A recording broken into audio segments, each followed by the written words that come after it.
Hallo, Moje, Jode Dach. Herzlich willkommen auf meinen kleinen, bescheidenen Kanal. Ich bin der Leo und schön, dass ihr eingeschaltet habt.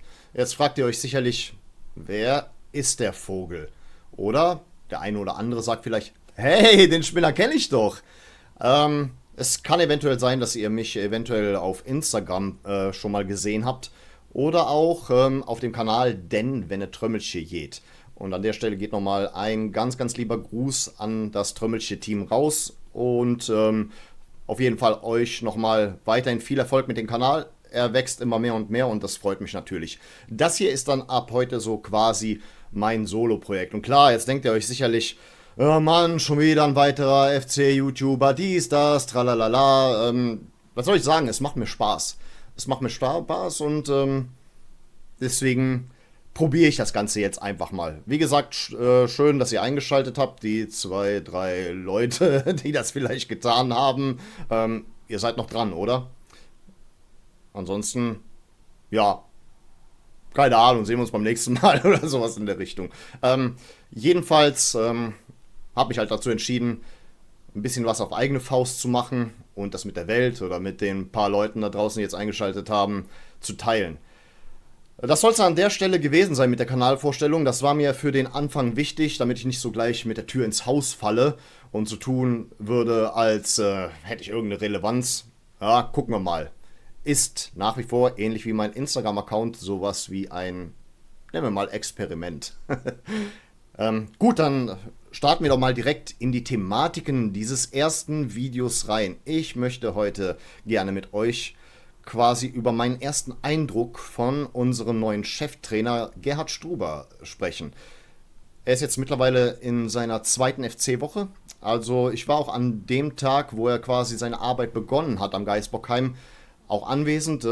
Zwar nicht besonders lange, ein paar private Verpflichtungen haben dafür gesorgt, dass ich gerade einmal eine halbe Stunde da war. Ich weiß nur sehr höfliches Auftreten von Herrn Struber. Und ich muss auch sagen, ich muss auch wirklich neidlos anerkennen, stabiler Typ. Also, wenn mir ein so fitter Mann von 47 Jahren sagt, du musst so und so machen, damit du irgendwie physisch mehr hergibst, dann mache ich so und so und doppelt und dreifach. Also ich finde persönlich, der Mann geht mit gutem Beispiel voran. Und das erste Zwischenfazit, mal abgesehen von den Testspielen, die bisher doch mehr als nur zufriedenstellend verliefen. Ich meine, gegen Rheingold Poll 18:0 zu gewinnen, das ist schon mal, ich sag mal so, zweistellig, war wünschenswert, ist im Nachhinein auch geschehen. Und dann jetzt am Freitag auch noch gegen die Sportfreunde Siegen ein 6:0. Da muss ich schon sagen, ich hätte ehrlich gesagt wohl eher sowas wie ein 3 oder 4:0 erwartet. Also ein Sieg war definitiv Pflicht, auch wenn es kein Pflichtspiel ist. Du machst das ja, um Dinge auszuprobieren, ein bisschen herum zu experimentieren und dergleichen. Aber in Anbetracht dessen, dass die Sportfreunde Siegen für mich nach wie vor ein Verein sind, der seine Daseinsberechtigung im deutschen Fußball hat und auch seine Geschichte im deutschen Fußball mitgeschrieben hat, sage ich mal ganz ehrlich, ich habe nach wie vor Respekt vor diesem Verein. Ein 3:0 oder ein 4:0 hätte mich dann an der Stelle auch noch zufriedengestellt. Von daher, die Tendenz ist schon mal gut. Das Tore schießen haben unsere Herren wohl bisher nicht verlernt. Es ist schon mal, kann man sagen, kurz davor, dass vielleicht der Knoten platzt. Gucken wir mal. Wir müssen schauen, bis die ersten Pflichtspiele kommen. Aber dazu später mehr. Jedenfalls bisher, was mir bei Gerhard Struber gefällt, ist seine Attitüde, mit der er herangeht. Er scheint wohl offensichtlich erkannt zu haben, wo die Fehler in den letzten 2 Jahren lagen. Von meiner Seite aus glaube ich, dass er dieselben Fehler erkannt hat, die ich beobachtet habe, weil bei uns hat sich so ein bisschen eine Art Komfortzone eingeschlichen. Die Spieler haben es sich gemütlich gemacht. Ich glaube, auch so von Vereinsseite aus wurde nicht besonders viel Wert auf anspruchsvolle Aufgaben gelegt oder anspruchsvolle Ziele. Ja klar, ich meine, in erster Linie wollten wir ja die erste Bundesliga halten und das ist uns ja misslungen. Das ist schlicht und ergreifend misslungen, auch aufgrund vieler kleinen Dinge. Ich meine, wenn du zu wenig Tore schießt, wenn du nicht besonders viel Ideenreichtum an den Tag legst und im Prinzip, so habe ich es beobachtet, wie ein Roboter agierst, dann wird es schwer und es wurde immer schwerer und das Endresultat haben wir insbesondere am letzten Spieltag gesehen. Aber gut, das liegt jetzt in der Vergangenheit. Die Zukunft steht vor der Tür und symbolträchtig beginnt diese Zukunft nur mit Gerd Struber. Was ich halt gut finde, ist, dass er zum Beispiel Wert darauf legt, dass ein bisschen mehr trainiert wird. Weil das hat mich schon immer ein bisschen irritiert. Teilweise die Pausen, die zwischen den Trainingseinheiten eingelegt wurden, die waren irgendwie, als hätten wir, keine Ahnung, Champions League gespielt und noch weitere Runden im DFB-Pokal erreicht und dergleichen. Und ich weiß nicht, ich hatte halt persönlich mal so ganz oberflächlich gesagt, das Gefühl, dass unsere Profis so ein bisschen sich gemütlich gemacht haben, ein bisschen faul geworden sind. Und offensichtlich arbeitet Struber vehement daran, diesen Schlendrian unseren Herrschaften da auszutreiben. Es gab diese Woche, Dienstag und Mittwoch, an einem Tag jeweils 2 Trainingseinheiten. Laufeinheiten werden intensiviert. Gerd Struber geht mit gutem Beispiel voran und macht diese ganzen Einheiten mit. Es wird auch gesagt, er korrigiert, er grätscht dazwischen und so weiter. Auch anhand seiner Aussagen merke ich auch etwas mehr Bereitschaft zu Kreativität. Im Sinne von, die Spieler sollen vielleicht auch mal andere Positionen ausprobieren. Es soll ein bisschen mehr, wie soll ich sagen, es soll etwas arbeitsreicher werden. Das Ganze wirkt deutlich akribischer und ich finde, Stand jetzt, es wirkt vielversprechend. Da muss man natürlich die ersten Pflichtspiele abwarten, aber so summa summarum, anhand dessen, wie Struber, beziehungsweise dass Struber zum Beispiel darauf Wert legt, dass es keine Unkonzentriertheiten und Disziplinlosigkeiten gibt. Und auch vor allen Dingen keine Lustlosigkeit. Das wirkt so auf mich, als ob er wirklich beobachtet hatte, woran es lag. Woran es lag, dass zum Beispiel seit der Rückrunde der Saison 22/23 sich da langsam so ein Schlendrian eingeschlichen hat. Und das finde ich gut. Das heißt, er arbeitet wirklich daran, gewisse Fehler zu beheben, die es offensichtlich gab und die sich manche im Verein auch nicht wirklich eingestehen wollten von offizieller Seite aus.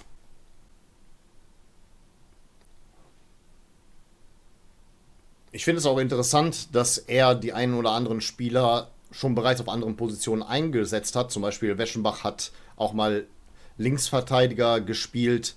Hussein Basic hat rechts außen gespielt.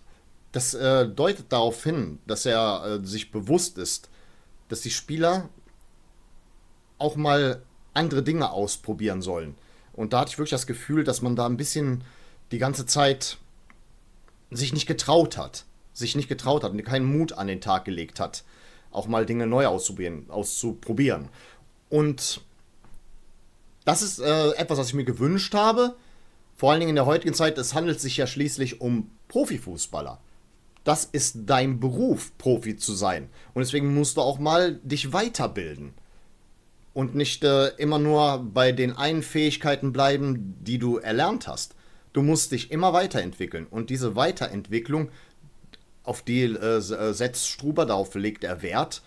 Und ja, wie schon gesagt, das klingt vielversprechend, aber warten wir mal das erste Pflichtspiel ab. Ich meine, an und für sich, wie er sich so beim ersten Training gegeben hat, wirkte er auf jeden Fall auch sehr höflich, nett und dergleichen. Auf jeden Fall, der Mann hat eine gute Kinderstube, das kann man auf jeden Fall sagen.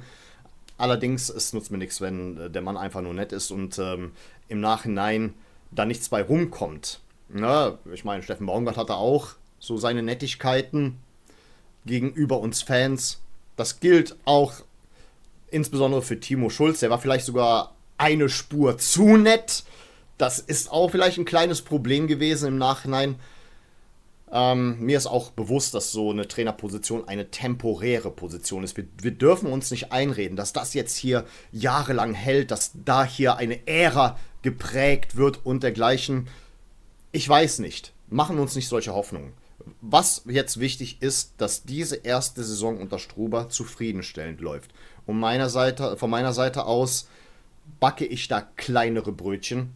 Ich sag ganz ehrlich, wenn wir souverän, ja, sage ich ganz ehrlich, die Klasse halten in der zweiten Liga, Stand jetzt, kann natürlich bis zur Winterpause, wenn wir wieder transferieren können, noch einiges ändern. Wenn wir bis dahin auf einem soliden Tabellenplatz stehen, dann würde ich sagen, alles klar, gut, gut, dann machen wir halt weiter. Dann machen wir weiter, auf jeden Fall. Weil ich persönlich als Fan setze mir nicht das Ziel Aufstieg. Das Ziel Aufstieg, das kann man gerne ausrufen, wenn man dann ungefähr in der Rückrunde vielleicht auf einer entsprechenden Tabellenposition sich befindet. Aber lassen wir mal ein bisschen die Kirche im Dorf. Ich glaube zwar nicht an einen harten Abstiegskampf. Ich persönlich bin zufrieden, wenn das eine solide Zweitligasaison wird im Nachhinein. Wo man sagen kann, alles klar, wir haben frühzeitig die Klasse gehalten. Wenn wir die sogar zur Winterpause halten, dann feiere ich sogar. Weil, wie schon gesagt, gab es so viele Hiobsbotschaften in letzter Zeit. Aber gut, es haben viele die Verträge verlängert oder angepasst, von denen wir es teilweise gar nicht erwartet hätten. Und das sorgt natürlich auch für eine gewisse gute Stimmung in der Mannschaft. Deswegen warten wir mal ab. Trainerpositionen sind eine temporäre Position. Ich mache mir da überhaupt nichts vor, dass das hier ewig und 3 Tage hält. Wenn es so kommt, dann noch besser. Dann ist das quasi die Kirsche auf der Sahnetorte. Gut, das war's dann an der Stelle zum Thema Gerhard Struber. Das zweite Thema, das ich heute anschneiden möchte, das ist das Thema Dieter Pristin und sein Team FC Zukunft. Noch einmal zur Erinnerung, Dieter Pristin hat die Ambition, mit einem neuen Team den aktuellen Vorstand per außerordentlicher Mitgliederversammlung zu stürzen. Jetzt kam es halt dazu, dass die Galionsfigur, wobei eigentlich ist Pristin die Galionsfigur, aber derjenige, der das Präsidentenamt im Falle einer Wahl hätte ausüben sollen, Stefan Jung, nun aus privaten Gründen zurückgetreten ist. Das heißt, das Team muss sich offensichtlich nochmal neu sortieren. Pristin hat auch verlauten lassen, dass man eben nicht mehr im August darauf setzen möchte, eine außerordentliche Mitgliederversammlung einzuberufen. Da frage ich mich an der Stelle, wann denn eigentlich dann?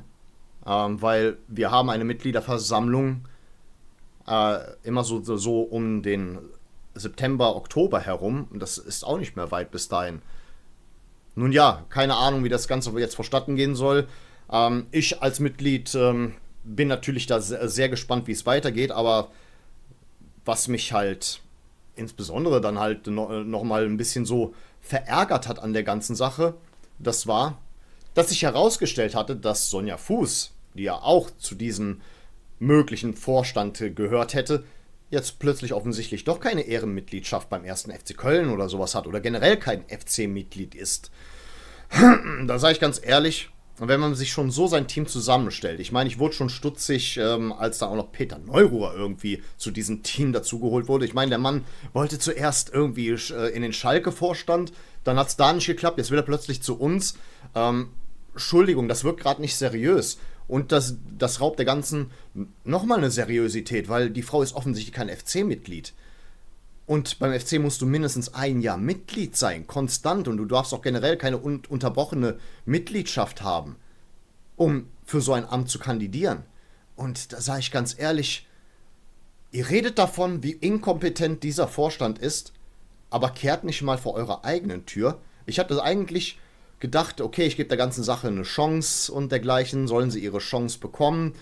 Und ich sage auch weiterhin, wenn eine außerordentliche Mitgliederversammlung einberufen werden sollte, liebe Freunde, dann nehmt euer Wahlrecht wahr. Geht dahin, wählt, was ihr wollt. Ich werde eure Wahl überhaupt gar nicht beeinflussen, weil nach wie vor, ich bin mit diesem Vorstand nicht ganz zufrieden. Klar, jetzt ein bisschen haben sie gezeigt, dass sie doch vielleicht ein paar Fehler erkannt haben und vielleicht sogar ein paar Dinge korrigiert haben. Das lässt trotzdem nicht darüber hinwegtäuschen, wie sie sich in letzter Zeit präsentiert haben. Das wissen wir alle, das brauche ich auch nicht mehr zu wiederholen. Und was soll ich großartig sagen? Ihr habt die Wahl, ich beeinflusse sie nicht. Ich verbitte mir, euch zu beeinflussen. Dafür bin ich nicht in der Position, aber geht wählen. Geht auf jeden Fall wählen. Ich bin sogar dafür, dass es diese außerordentliche Mitgliederversammlung gibt. Einfach nur, damit wir sehen können, was wollen die Mitglieder kollektiv. Ne? Und dann sollen wir uns der Wahl beugen. Für die erste Amtsperiode. Das würde ich mir sogar wünschen. Nur halt, vielversprechend klingt das nicht seitens Pristin. Ich bin weder auf seiner Seite noch auf der Seite des aktuellen Vorstands. Was ich mir persönlich, wenn ihr eine persönliche Meinung von mir hören wollt, wünschen würde, ist eine dritte Opposition. Dass da nochmal jemand mit ins Boot kommt, der sagt, ich trete an gegen das diese Prestin-Konstellation FC Zukunft und gegen den aktuellen Vorstand. Dass da noch jemand kommt. Wenn sowas möglich ist, das fände ich richtig feierlich. Weil dann können wir wirklich abwägen. Weil wir möchten ja nicht irgendwie, wie soll ich sagen, zwischen Not und Elend wählen.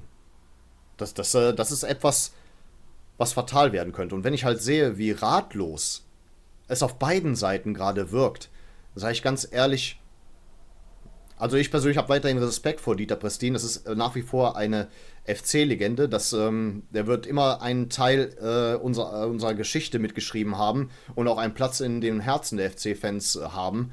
Zumindest meinerseits. Ich sehe das zumindest so. Aber trotzdem, was soll ich euch großartig sagen? Der sollte sich nochmal neu sortieren und sich mal Gedanken machen. Weil das reicht aktuell nicht, meiner Meinung nach. Also es überzeugt zumindest mich nicht und ich bin nicht der Einzige, der mit dieser Meinung dasteht. Deswegen sortiert euch nochmal neu, überlegt mal überlegt euch mal was Neues und es wäre vielleicht ein bisschen seriöser, darauf zu verzichten, Peter Neururer mit reinzunehmen. Also würde ich mal lieber sein lassen. Gut. Ja, Leute, wir sind für heute durch. Ich hoffe, das Ganze bessert sich auch in Sachen Qualität, auch in Sachen Redefluss und dergleichen. Wie gesagt, das Ganze ist jetzt mehr oder weniger eine Art sich ausprobieren, sich kennenlernen. Auch für das Räuspern entschuldige ich mich an der Stelle. Hab ein bisschen mal wieder einen Frosch im Hals. Aber jedenfalls freut es mich, falls der ein oder andere zugeschaut hat und Gefallen an der Sache findet.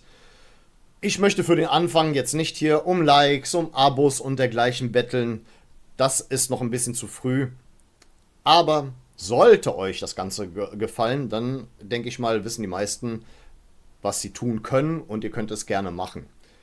Und dann würde ich an der Stelle sagen, sehen wir uns hoffentlich beim nächsten Mal wieder.